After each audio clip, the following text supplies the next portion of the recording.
Today's sermon is the third one in a series of 3 sermons about life and self. The first one was in May. Then when we were little, we talked about our parents were in control of our lives. They bought us shoes and clothes that we were expected to wear. When we got a little bit older, like in junior high, they had the final say on things like, no, we're not going boating this Sunday or this weekend. We are all going to stay home and clean the house. You can imagine how popular that was. Okay, but with each year as we got older, we took more and more charge of our lives. For example, at 16, I bought my first car, a 1967 Camaro, for $125. Clearly defying my parents' recommendation, I bought it, and it lasted well over a year. I loved that car and wish I still had it today, because I could surely sell it for a pretty penny. Anyway, next came college. I had no idea what I was doing, and neither did my parents, since neither of them had gone to college. So I went to a school a friend of mine was going to, and it worked out. So I got confidence in myself and making the decision. And that is true in your life today too. The more you take responsibility.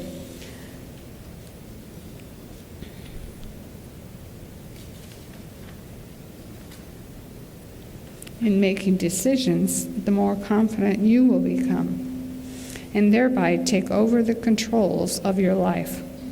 Because that's the reality of it. The more you take responsibility in decision making, the more you can inch by inch take over the controls of your life. So I'm here today to encourage you to consciously take charge of your life. If someone asks you to do something you really don't want to do, saying no is an option.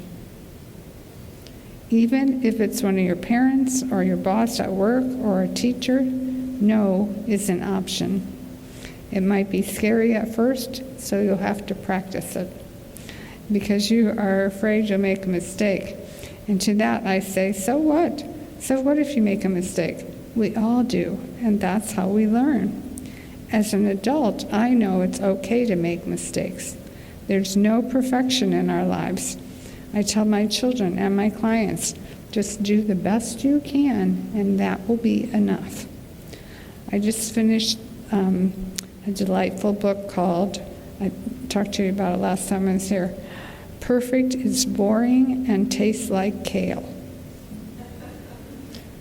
Just remember that. Perfect is boring, so you can stop striving to get there. I tell my kids and my clients, and I will tell you, you are good enough exactly the way you are. You've already got everything you need for a happy, whole life. Let me say that again. You've already got everything you need to be a happy, whole person. One more time, please say it with me. You've already got everything you need to be a happy, whole person. Please take that with you, that sentence with you today, and use it whenever you need it. I've already got everything I need to be a happy, whole person. So when you start going down the rabbit hole, remember, wait a minute, I'm okay. I've already got everything I need to be a happy and whole person. This is your life. You are unique and different from every other person on the planet in a positive way, but also in the fact that none of us is perfect. We are all flawed. All 8,117,059,282 of us, with no exceptions. Our flaws help us be a better person. That is, what would it take for you to embrace who you are? flaws and all. What would it take for you to believe that you are perfect just the way you are? Even with all those flaws, if you can get the truth of that and let yourself breathe into it, life becomes better. My dad was an air traffic controller for almost 50 years.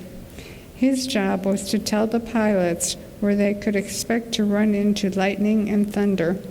And my job is to tell you there will be lightning and thunder storms in your life as well. You see, we all run into lightning and thunder in our lives sometimes. It's just part of living. Did you know that if you're experiencing lightning and thundering right now in your life, it's a time to be gentle with yourself? Your work is to learn to accept it instead of beating yourself up because thunder is crashing all around you. It's a natural phenomena of life and all over the world. Did you know that lightning is caused by separating the air masses with the lightning bolts, and then the air masses come crashing together, making us hear thunder? But back to my first question. Who is in control of your life? Who or what is making your life rumble like thunder? And is there anything you can do about it? Literally, we don't have control over lightning or thunder, but we do have control over any lightning or thunder that comes into our lives. We can make it big, we can make it small. We can label it as good or bad. This is one of my life secrets. I always try to label things that happen to me as good, as a lesson that has come to teach me something. I don't know if that's true, but I do know that's how I live my life. Always looking for the lesson. We don't have to always get the lesson directly, but instead we can learn from other people's lessons as well. For example, I remember telling you this story one time, a couple of weeks ago. My husband had a client who went out to get her mail during a thunderstorm. She loved thunderstorms. Well, she was struck by lightning the moment she touched her metal mailbox and died instantly. From this I learned, don't go outside when it's lightning and thundering. Instead, take cover, stay inside. I hope I meet that woman someday in the afterlife, if there is one. I want to tell her how much I learned from her experience and how it changed my life, that I learned to be more cautious and respectful of thunderstorms because of her. So you see, life has many twists and turns, all of which we can take a moment and be grateful for. We are not able to control the weather, but we are able to control our decisions about the weather. I'm here to tell you to fully embrace that reality. When you come to a crossroads in your life, slow down and examine each choice that is available to you, and then pick the one that feels the best to you. This is how we take control of our lives, by stopping at the crossroads and making a conscious choice to go left or right or straight ahead. And remember, once you make a decision, to own it. If it works out, great. If not, make a different decision. You can always change your mind. Life is about choices, and you're in charge of making them in your life the best way you can. I'm hard to tell you this hard truth. You're never going to be perfect. You're not, but you are always going to be the perfect person to live your life. Wholeheartedly, messily, brokenly, joyfully. I, for one, am going to celebrate every single time you enter the arena. Win, lose, doesn't matter. Look how freaking brave you are. I have a friend who just moved to San Marcos by herself. Her husband died last year, and she just wanted a new start. I salute her. If I were in her position, would I be that brave? Would you? Brave enough to move to a whole new city where you knew nobody, had no friends or relatives? Maybe, but maybe not. I say both choices are valid. The main thing is to learn to be true to yourself. You don't have to do something because other people are doing it. You can be a renegade and do something completely out of the norm. For example, I went to a piano recital a few weeks ago, right here on this piano, and there were 27 students performing. It was really terrific, and it reminded me of a childhood dream I had to learn to play the piano. But we didn't own a piano. My parents couldn't afford it. So when I first rented a house, I bought myself a piano. Now we have a baby grand downstairs, and upstairs an upright piano, and an electric one with the full 88 keys upstairs as well. And I decided, listening to those students, that this is the time for me to take lessons. I asked the teacher of the 27 students if he taught adults with no experience at all, and he said, I sure do. So I'm going to take at least a few lessons from him.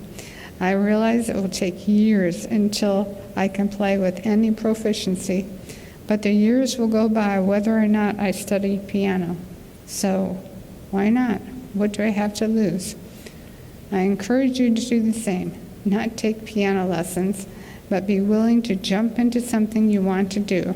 Take an art class, take flying lessons, join a gym, parachute from a plane, open a business, travel to Japan. Don't be held back by fear. Don't let your fear keep you from being fully alive. Life is short, my friends. May you embrace it with all your heart and all your soul.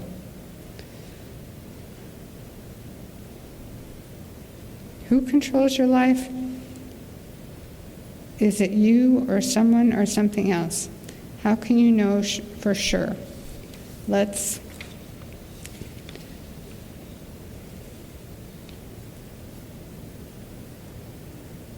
When you come to a crossroads in your life, slow down and examine each choice, and then pick the one that feels best to you. This is how we take control of our lives, by stopping at the crossroads and making a conscious choice to go left or to go right or straight ahead. And remember, once you make a choice, a decision, to own it. If it works out, great. If not, all you have to do is make another choice. I'm here to tell you this hard truth. You never are going to be perfect. None of us, you're not.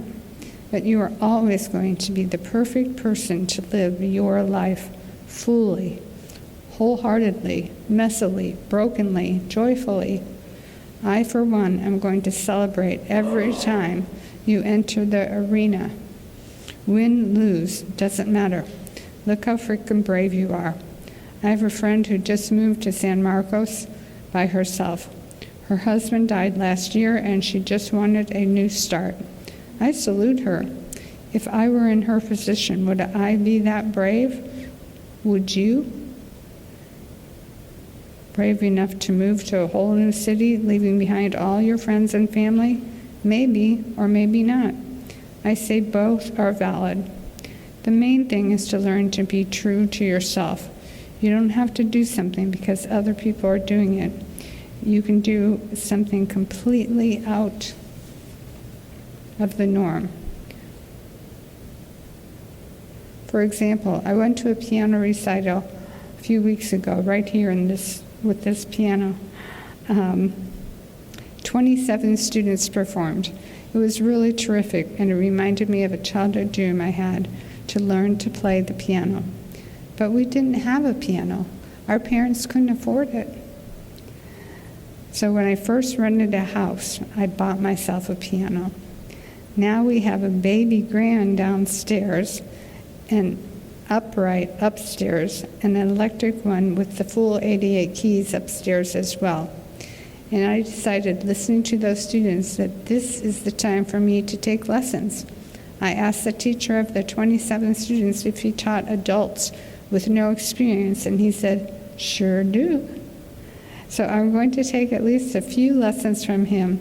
I realize it will take years until I can play with any proficiency, but the years will go by whether or not I study piano, so why not? I encourage you to do the same, not to take piano lessons, but to be willing to jump into something you want to do. Take an art class, take flying lessons, join a gym, parachute from a plane, open a business, travel to Japan. Don't be held back by fear. Don't let your fear keep you from being fully alive. Life is short, my friends. May you embrace it with all your heart and all your soul. Who controls your life? Is it you or someone else? How can you know for sure? Let's explore these questions and more. The correct answer will ensure you are on the right path in your life. Who's in charge of your life? Well, I hope you are. Not your boss, not your partner, not friends, not a teacher, but you. Are you in charge of your life? If not, you need to take steps to get there.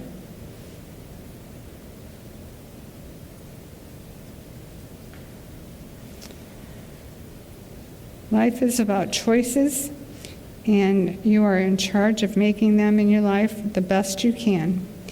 And here comes the hard news. You are not perfect, and you never will be. I hate to tell you the truth.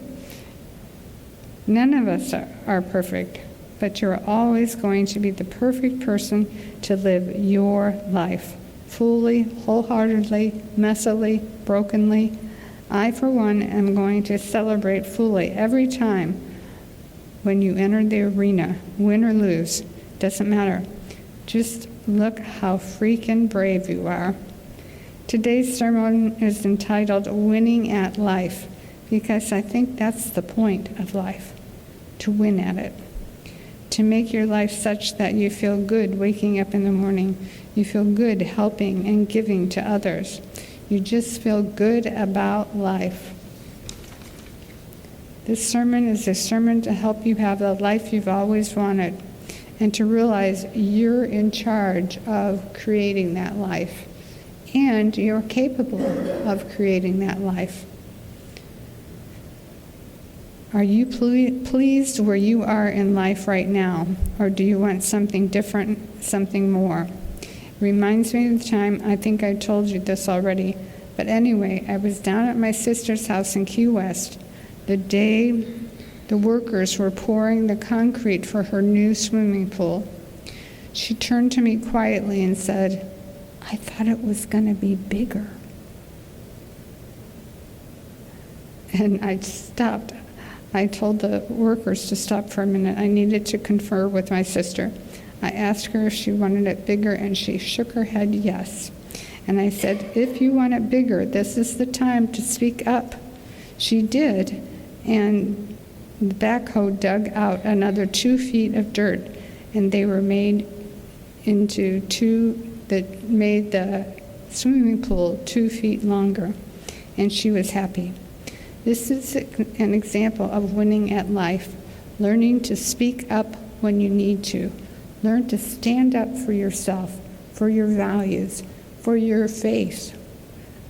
Learning to love yourself, care for yourself. And to remember always that you have the power to confront your fears, one at a time. Dr. Shirley Davis, the author of the beautiful book, Living Beyond What If, tells the process she went through in getting able to go to the dentist without fear. And I quote, Another lingering fear I had to face was going to the dentist. Oh, how I dreaded even the thought of making an appointment. As a result, I would procrastinate or reschedule over and over again. Many years ago, I had to undergo a root canal, and on another occasion, I had to have a tooth extracted. After an hour of drooling, the dentist told me he couldn't get the tooth out. On both occasions, I lived through a nightmare and he would have to refer me to a specialist. I developed not only a fear of dentists, but also a disdain. The dentist was rude to me, demonstrated no empathy, and after an hour of drilling and handling my mouth really roughly, he told me he couldn't get the tooth out and would have to once again refer me to a specialist. Years later, I had an abscess and I was in a lot of pain. Remembering what I had endured from the previous dentist, I knew I had to confront my fear. First, I sought out referrals from friends who had had great experiences with their dentist. Second, I read the Google dentist reviews to confirm that they were highly rated by others. Third, I asked the dentist I picked out a lot of questions in order to get a lot of assurances before scheduling an appointment. Ultimately, it turned out to be the best experience I had ever had with a dentist in my whole life. She was very nice and gentle, talked me through every step, and checked in to see how I was feeling. Later that evening, she called me at home and checked on me to ensure I was recovering okay.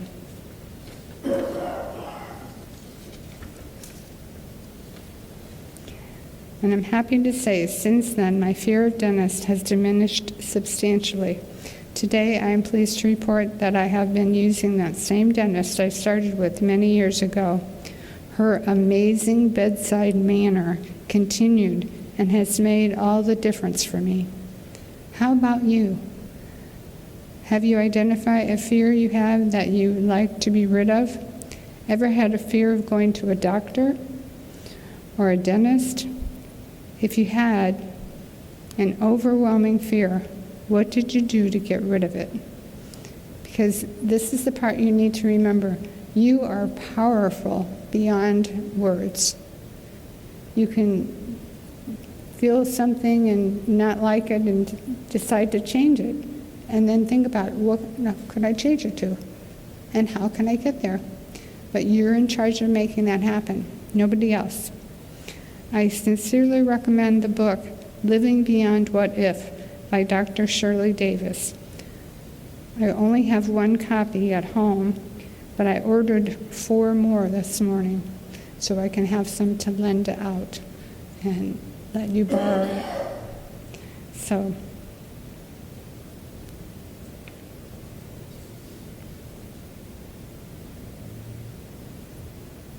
may everyone, in closing, just remember, may everyone have no pain or suffering. Repeat. May everyone have no pain or suffering. And I say, blessed be and amen. Thank you.